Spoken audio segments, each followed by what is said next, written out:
Okay, it's all good. Cool. It's live. Okay, so hello once again, everybody. It's Seiker here, and as you can tell, I am rocking this new Fox Boy model after my Dream Drop Distance stream, which fucking no one watched. Watch because, you know, this channel sucks and I only have 151 subscribers now, which is good. Growth is always good. At the time of recording this, who knows what the fuck is going to happen after do. We're going back to some reaction content because I wanted to watch some videos because it's 11 o'clock at night and I have nothing better to do. I'm kidding, I have a lot more things I could be doing. I could be playing Trails of Cold Steel. I could be writing. I could be doing a lot of other things. Who knows? But I wanted to react to some more Martincitopants videos. Specifically, you can see it on screen. It's Kerbal Space Program videos, or Kerbal Scuffed Program. See, the preface for this is I recently bought Kerbal Space Program. Well, I didn't buy it. It was free on the Epic Game Store, and so I decided, hey, I want to try it. I haven't gotten through the tutorials yet because, Kerbal Space Program is complicated?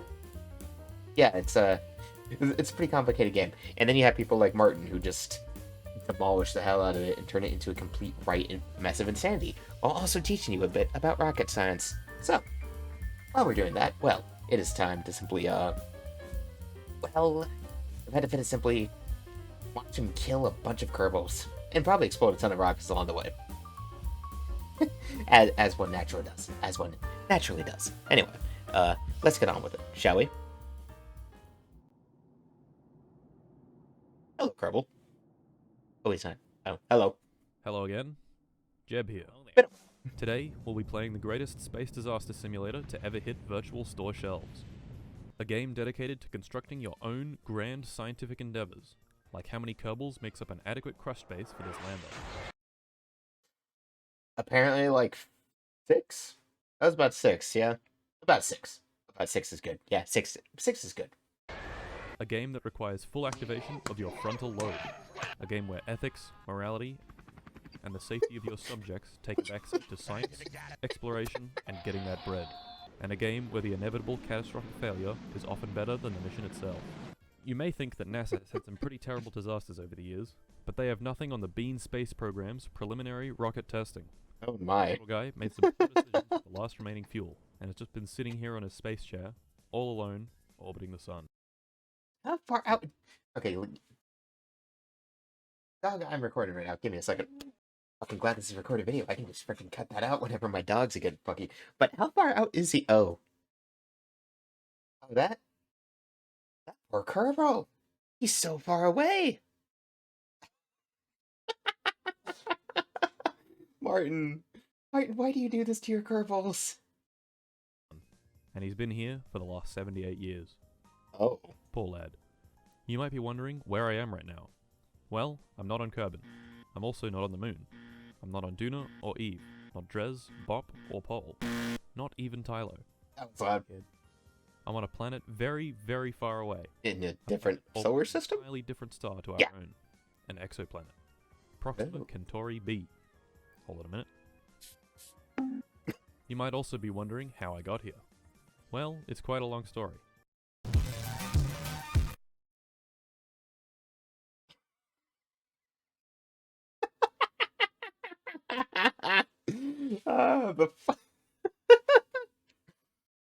Just the wide walk. God, okay.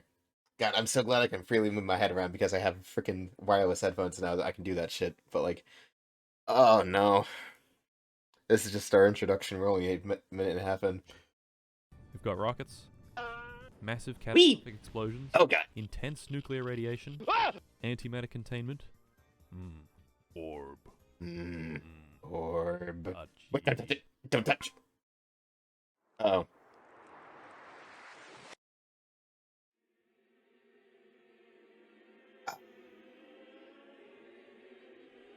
Don't say I didn't warn you? And that, ladies and gentlemen, is how the universe dies. And encounters with KSP's Deep Space Kraken. So buckle up, fuckos. Oh god, the physics in KSP, I love it. Oh, he's playing on hard, right. But before we begin, some rules. As you probably know, KSP only has this star, and no real means of getting to any others, which means we'll need to add some mods. I'd like to demonstrate a lot of mods, I would assume, and myself the concept of no pain, no gain. So today we're jamming as many mods as physically possible into the game. How many, you may be asking? Well, this many. That okay. As a guy, oh god, that voice crack. As a let's just say as a fox. Yeah, as a fox who has a bit of a fun time modding his games because he simply can't play any in vanilla anymore. Skyrim and basically anything made by Bethesda at this point. Um, let's just say that a mod list like this for some games, yeah, that's about usual. That's about what you expect. Look, there is never enough mods in a game as long as your PC can handle it. If your PC can handle it, you can never have enough mods. It's just it's just the rules. I don't make them up. Okay, I don't make the rules. It's just how it is. Lots if you're a new player, but really not that many if you're a true blue KSP gamer. Oh, I'd imagine. Side note, I tried desperately to get Realism Overhaul and Real Solar System to work properly with some form of progression to the Something warp. tells me that those were not compatible. It is actually fun to use for going interstellar distances. This would have made for an interesting challenge, as Earth is about 10 times larger than Kerbal, and much, much harder to orbit. What actually happened was I ended up with a horrible, unplayable, covered mess. Oh, jeez. Annoyingly, the way you're meant to play these mods is with RP1, a modified tech tree and contract system. However, this did not include a path to warp drive technology, so instead I used the community tech tree and hoped it would work. It didn't. I streamed this horrible, several-hour-long suffering marathon, which ended in me restarting a save once after effectively being soft-locked from the game, and a second time after being cucked by several engine failures on my first try at an orbital flight. Oh, shit. Okay, staging and engine failure. Oh no. It's alright. It's alright, we got a gimbal. 15. Oh. Oh my god, no. It's just out of control now. And I remember why I don't like this shoot. Because it's just a drogue shoot. It's not an actual parachute. oh no. Oh my god. Oh no. Oh no. Oh. I guess we're gonna say goodbye to that Kerbal. Alright.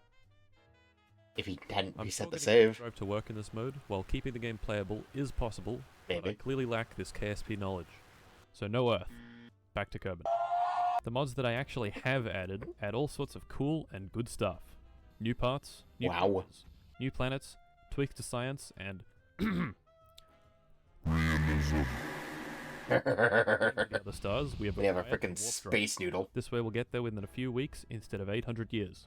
Also, warp drives are cool. Yeah. Okay, Warp drives are really cool let's though. begin. That's just the thing. Look, it's entirely science fiction at this point. I'm not sure if we'll ever have the technology in any of our lifetimes, but the idea of being able to just somehow fold warp across space at beyond the speed of light to cross incredibly vast, mind-numbing distances, might I add, within the span of a few weeks it's a cool idea. It's just very existentially ruining, I will say. Like, oh, space. I am so glad I have long accepted my place in this universe as a mere speck of dust on a tiny ball of dirt orbiting a star that is destined to blow up one day and probably get sucked into a black hole. I'm a nihilist. Anyway, on with the on with the chaos.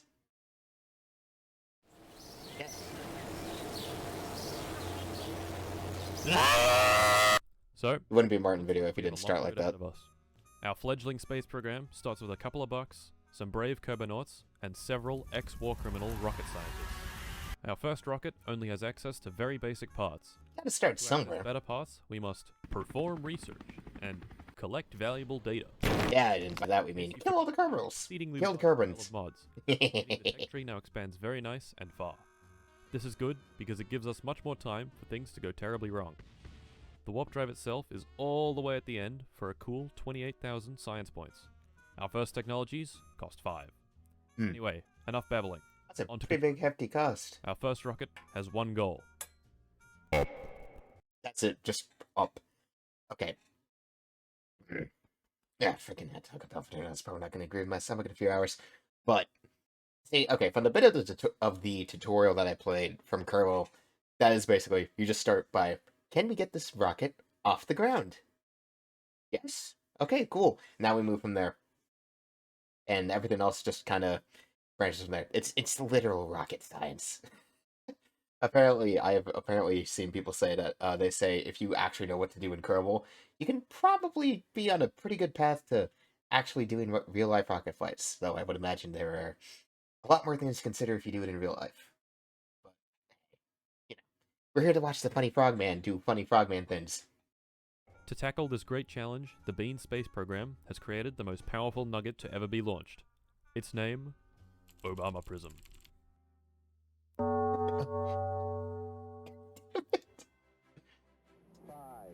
4, 3, 2, 1. Up. The first rocket is always simple enough. It's very hard to screw up, from what I can tell. From my limited knowledge, it's basically impossible to screw it up unless you just do it on purpose. Like, you actually have to try to screw this the first launch up. Alright, cool.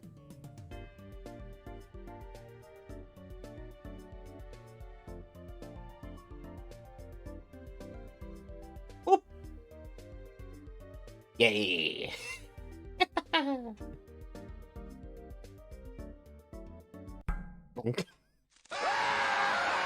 Very good. Great success. But how? Is it time for Professor Martin's lessons on rocket science? Yes. Yes, it is. Be sure to tell Kevin to shut up. Was it Kevin? I'm pretty sure it was Kevin. Alright, class, listen up. Today, we're talking about solid rocket boosters. That's loud. Our great and powerful vehicle, Obama Prism, uses a weird little solid rocket booster to propel itself upwards. But what is a solid rocket booster? A rocket booster that uses solid. Well, a solid rocket booster is a booster that uses... Oh, that base boost. That was crispy.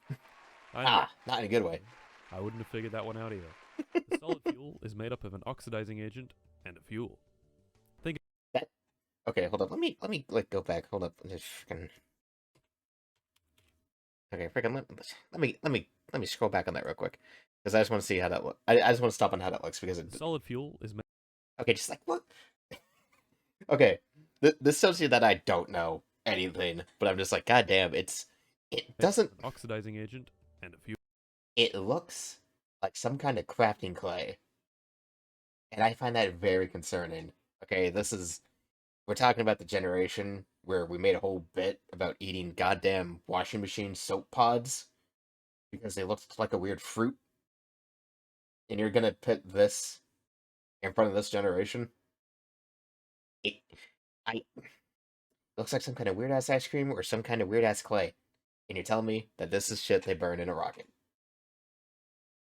Yep, the forbidden food.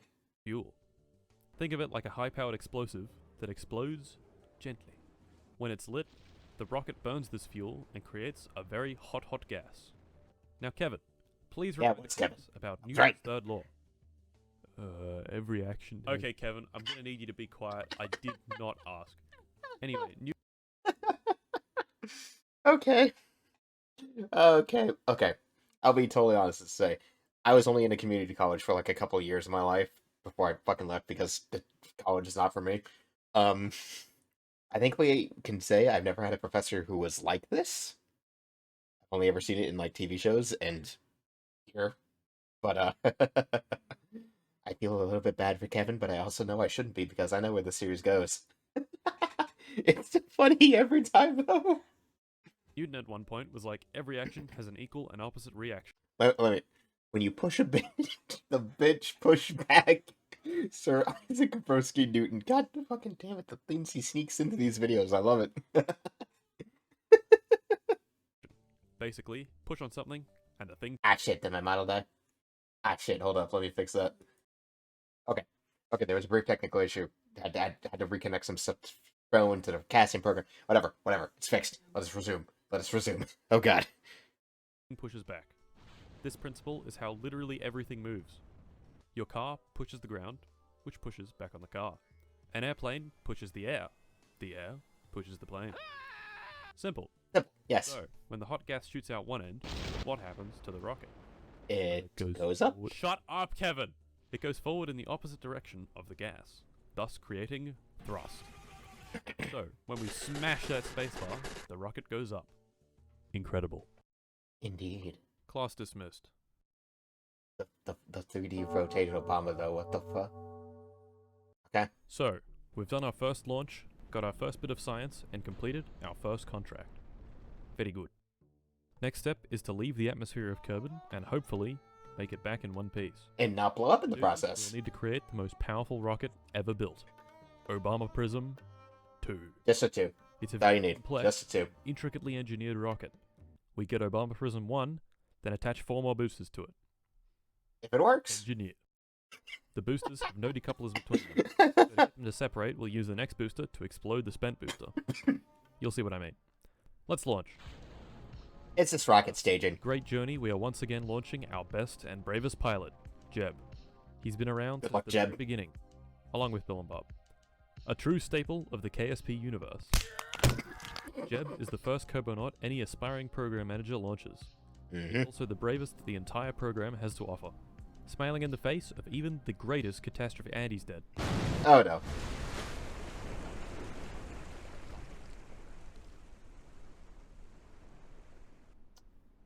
Is it time for another lesson, Professor Citopants? Rest in peace, Jeb. Bug do collision with water.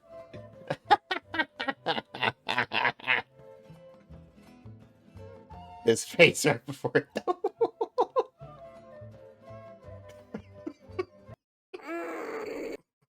To those who have played this game before, you might say, oh well, revert the flight and do it again. But he's playing on hard mode, though. How? That's right, the game is set to hard, which means no reverting to mission assembly, no quick saving, and no crew respawning.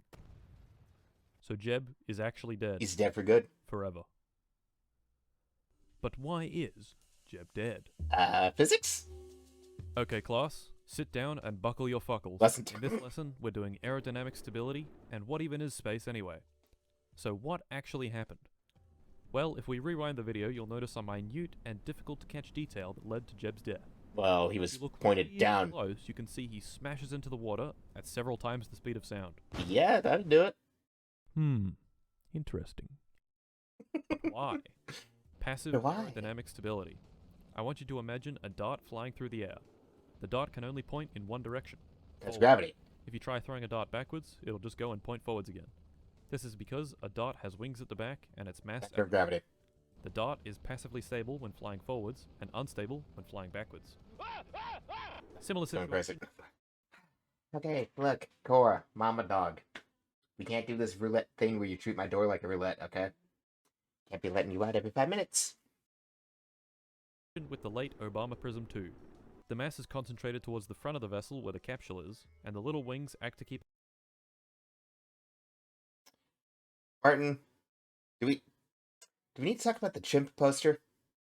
Or no, I don't think we need to talk about the chimp poster. I think the chimp poster is just what it is. Alright. Let's leave it at it. We'll leave it at that. Also, I should have adjusted before. Yes, I do have my streaming overlay on for a reaction video while I'm not even streaming. I don't care. It's a lot easier than freaking turning on the background from VTube Studio to then lay on the back of this thing. You know what? Never mind. I'm not even going to talk about it. Yeah, let's just say it's complicated. Keep it stable in the forward direction. Unlucky for us, this direction also happens to make the capsule very aerodynamic. And it goes down. i.e., it doesn't slow down. As we re-entered No. the atmosphere, the little reaction wheels in the capsule kept it pointing backwards. But once the air got thicker, it pushed on the wings and forced the ship into a nosedive. Once in this position, Not good. the craft acts very much like a dart and doesn't slow down enough to open the parachute, Oh no. with Jeb smacking straight into the water at twice the speed of sound. And death. Rest in peace, Jeb. Before Jeb met with the ocean at Mach 2, he managed to fly completely out of the atmosphere, topping out at over 100 kilometers. Alright, cool. The atmosphere ends at exactly 70 kilometers. You can easily tell when you're there, because the music goes like... because there are technically air molecules all the way up past 400 kilometers, but the generally agreed upon altitude that space begins is 100 kilometers, known as the Kármán line. I had generally forgotten that was the thing. Again, like, I've seen these videos before, but, like, god damn it, I died again. Hold up. God damn it, I died twice in a single video. What the hell? Like, it might be the cable. Might be the cable I have connected to it. I'll fix it later. So why is this important? Well, we'd like to get to orbit eventually, which means we'll need to be traveling really fast in one direction. Air doesn't like And it to needs go to through stay it there. fast, so we avoid the air altogether by going up nice and high. Air doesn't reach. Alright. Yeah, no, the Kerbal in the corner's gone. The capsule exploded. There's no Kerbal there. That Kerbal's dead. That Kerbal is very dead. I guess we're just gonna carry on. Higher up because Kerbin's gravity pulls it all down to the surface.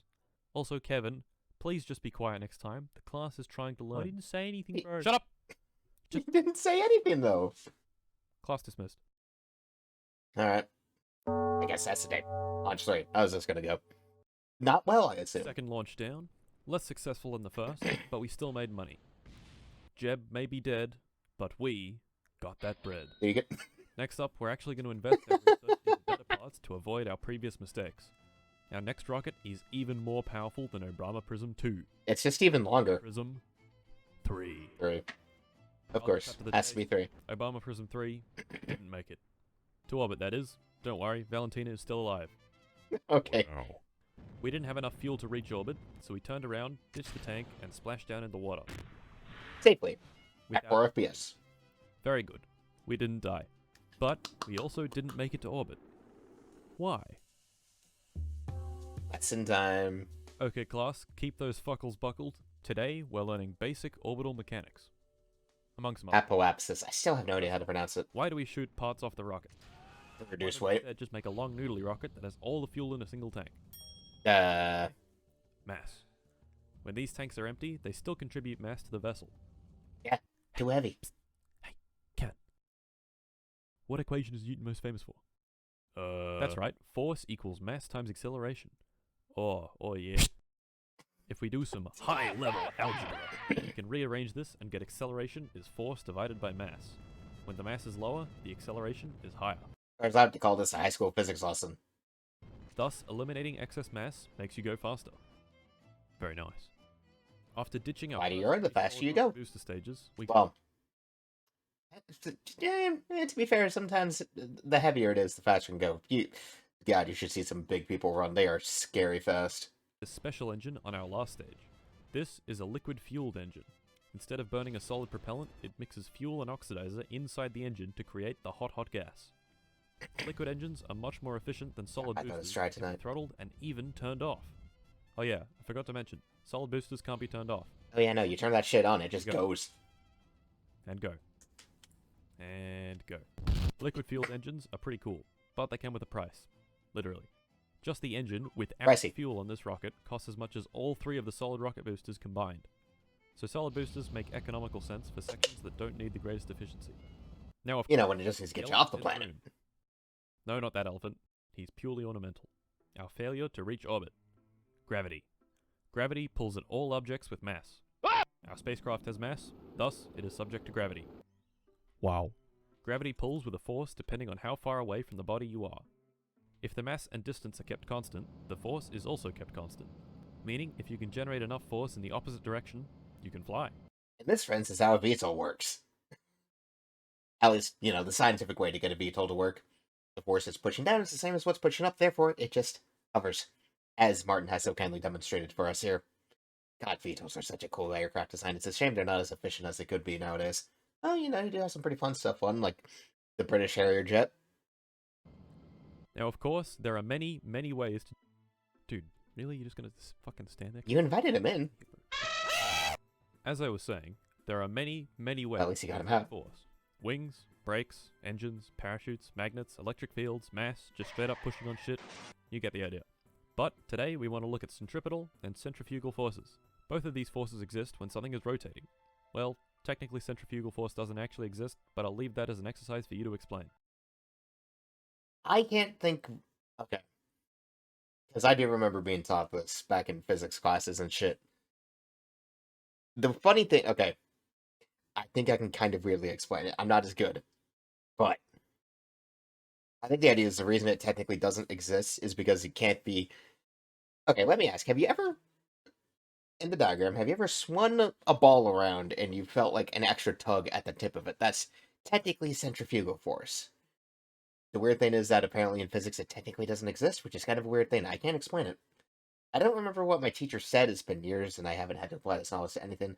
But apparently, it just kind of technically isn't there, even though it also kind of is. It's very weird. Science is very strange sometimes, and we just have to live with it. Doc, what did I say? No revolving door. If you're in here, you're in here for like the next 20 minutes. Okay? No revolving door every 5 minutes. Answer Oh, the come comment. over here. Do it now. See if you Common should come example over is here a while my... ball on the end of a string. Centripetal force is the force that the string exerts on the ball, while centrifugal force is the force that the ball experiences in the opposite direction. Now, how does this relate to Obama Prism 3? Well, as you probably have experienced, the faster you spin a ball in a string, the harder it pulls away from you. This means that our Which is imaginary technically centrifugal force centrifugal. is increasing.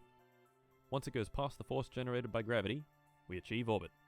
But we didn't do that, so on to... This time it'll... For this too many sounds at dealing once. with a complete redesign. We've ditched the Obama Prism Nomenclature. nomenclature. Eh. We've ditched Obama Prism and moved on to casting couch. Oh, yep. It's got thick. I guess it's a name. I guess. I mean, it doesn't really look like a couch. Okay, I mean, it kind of does look like a couch. I don't know. thicker thighs and more rocket juice for the liquid stage. Hopefully this time, we'll reach orbit. Hopefully. Let's launch. Music of a successful launch going right now, I do believe. Yeah. I remember this from the tutorial, actually. Yeah, there we go. And then you go up so far, you decouple, you turn, and boom.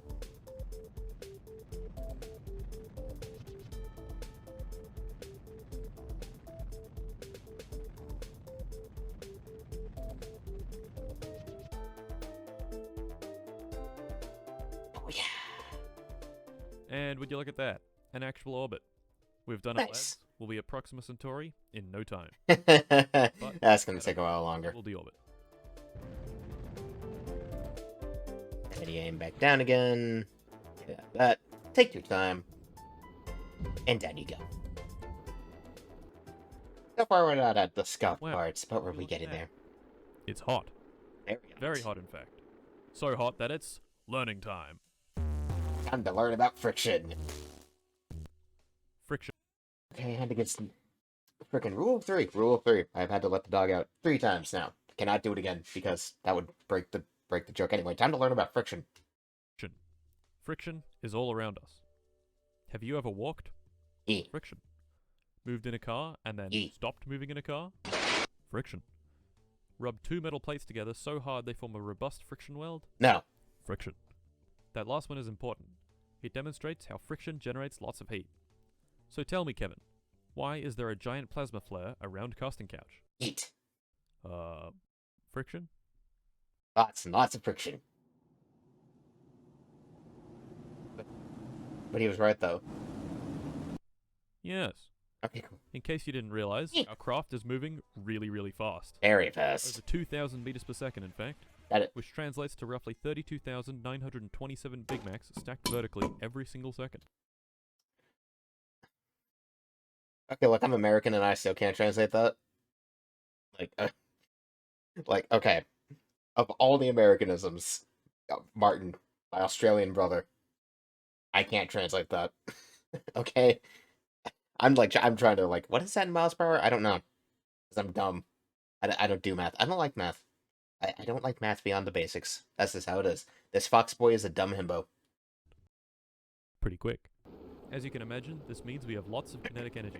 If you've ever ridden a bike with disc brakes, you'd know that using the brakes converts your speed into heat with Yeah, its don't touch the disc brakes after you stopped it. Exact same principle here, just with much more speed.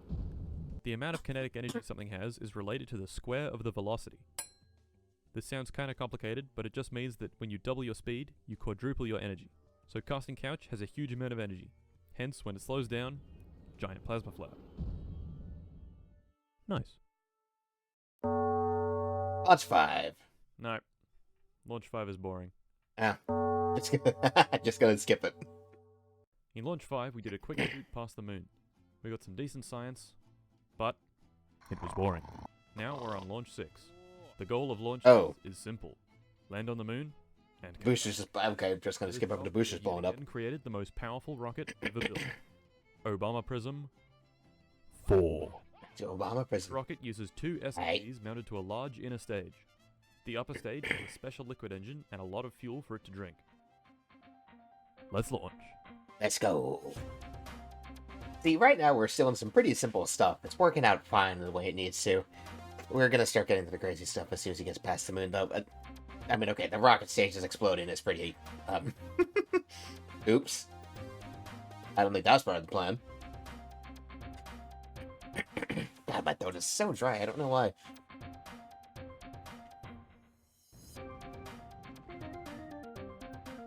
Alright, in orbit. Orbit achieved, but we keep going.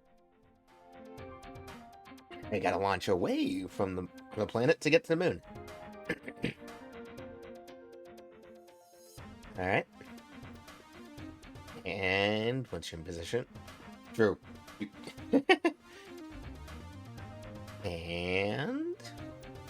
boom.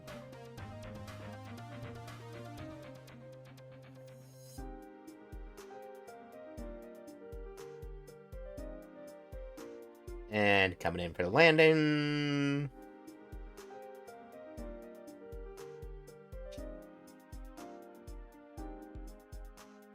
Success. Ladies and gentlemen, we've done it. Yeah. Valentina hops out the pod and plants our first extraterrestrial flag. What do we say in this great and profound moment? Do we honor the engineers and scientists that brought us here? Do we honor the late Obama Prism 2 and Jeb? Do we thank our pet goldfish for giving us the strength to continue when we needed it most? No. Instead, we carefully inscribe the plaque with PP. Poo-poo. Come. Truly, a message for the ages to be seen on the moon. Truly. Astounding.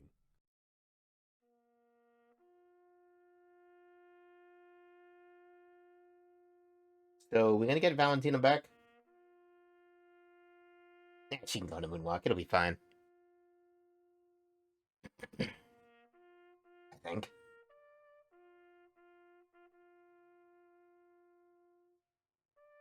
Is anyone else concerned for Valentina now? I'm bored. Let's go home. You just... Okay. Well, I mean, hey, it was a successful mission, at least. It was the ragdoll. It was the stupid fucking ragdoll.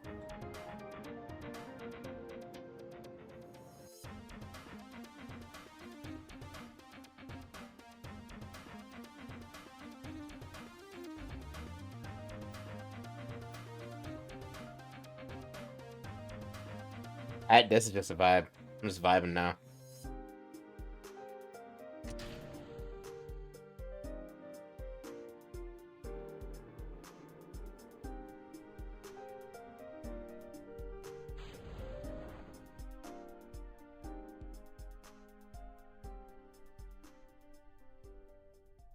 And... cool, now someone's gotta go pick her up. And there we have it. We went to the moon and didn't die. Except for Jed. But how? Hmm. No, that's enough. I would do the next lesson, but it looks like we're out of time. And more importantly, I'm getting a little sick of it. So it looks like we'll have to wait for next episode. That's right, there will be another episode. Yeah, that's when it's gonna get real dangerous. Subscribe to my channel. I already have. Now. You can't bet me with it, Martin. I already have. All of the career gameplay in this video is taken from YouTube live streams I've been doing. This video only covered what happened in my first stream. As of recording, I've actually done 4, but to be perfectly honest, they're basically the same as the first one. If you desperately need to watch them, they can all be found in the KSP streams section on the Discord. The next streams I do will involve other planets and going to them, so stay posted for that. I'll also be doing KSP weapons development streams, where you can send in your crafts and I'll have them fight each other. If this sounds interesting to you, join the Discord. I'll make a KSP craft channel. I mean, it's like a year-old video, so, you know. It's like a year-old video. It's whatever. It is what it is. I got it. Etch at the eye. Ow. Ow. No, this is just the first part. See, this part, this is just all the basic stuff. This is before he starts to get cursed and even crazier with what he makes and how he does it. This is just the beginnings, my friends. I said that wrong. There's me and my inability to English sometimes. Truly, truly, I am dumb. Truly, this fox has what's between my brain? Nothing. There is nothing between this brain but chaos and stupidity. Well, until the next one. There's like 4 of these videos anyway, so hey. And they're all funny. So, till the next one. Bye.